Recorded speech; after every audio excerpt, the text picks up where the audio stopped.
அது வெளிநாடு சம்மந்தமாக இம்போர்ட் எக்ஸ்போர்ட்லாம் பண்ணுவீங்க.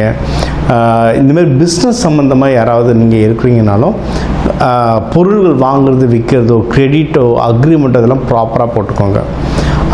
நீங்கள் வந்து இந்த ப்ராஃபிட் பிஸ்னஸ் பண்ணுறது எதுக்கு? சம்பாதிக்க, ப்ராஃபிட்டாக சம்பாதிக்கணும். நம்ம சம்பாதிக்கிறத விட செலவு பண்ணுறது அதிகமாக தான் பண்ணி பிரயோஜனம் இல்லை. அந்த சம்பாதனை ப்ராஃபிட் கரெக்டாக வருதா இல்லையான்ற முன்னாடியே அனலைஸ் பண்ணிட்டீங்கன்னா ரொம்ப ரொம்ப நல்லது.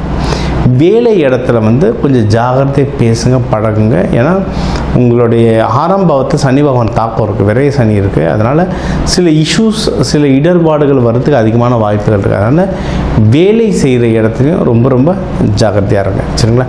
நீங்கள் வந்து உங்களுக்கு டைம் எதில் ரொம்ப நல்லா இருக்குது அப்படின்னா நீங்கள் முயற்சி ஸ்தானம், பர்சனல் லைஃப், அதாவது குழந்தை பேர், கல்யாணம், லவ் செட் ஆகிறது, இந்த மாதிரி பர்சனல் லைஃப் எல்லாமே ரொம்ப சூப்பராக இருக்குது, சரிங்களா?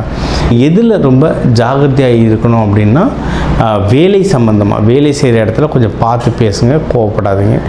பிஸ்னஸ் செய்கிற இடத்துல பிஸ்னஸ் ஒழுங்காக இருக்கா, ப்ராஃபிட் ஒழுங்காக வருதா, இந்த கேல்குலேஷன்லாம் போட்டு பண்ணிங்கன்னா ரொம்ப நல்லது. வெளிநாடு பயணங்கள் வர்றதுக்கும் வாய்ப்பு இருக்குது, அதனால் அதையும் பார்த்துக்கோங்க, சரிங்களா? தெய்வ வழிபாடு இதை நம்ம சொல்லிட்டோம்.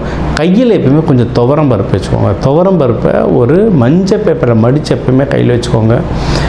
ஒவ்வொரு செவ்வாய்க்கிழமை அதை எடுத்து நான் எறும்புக்கு போட்டு புதுசாக துவரம் பருப்பு ஒரு புது பேப்பரில் திருப்பியும் போட்டு மடித்து எப்பவுமே கையில் வச்சுக்கோங்க. அது வச்சுக்க உங்களுக்கு பவர் ஜாஸ்தி. ஏன்னா துவரைன்றது செவ்வாயோடைய சக்தி. ஸோ அதை கிடைக்க உங்களுக்கு ஒன்றும் சிறப்பாக மென்மேலும் வளருவீங்க.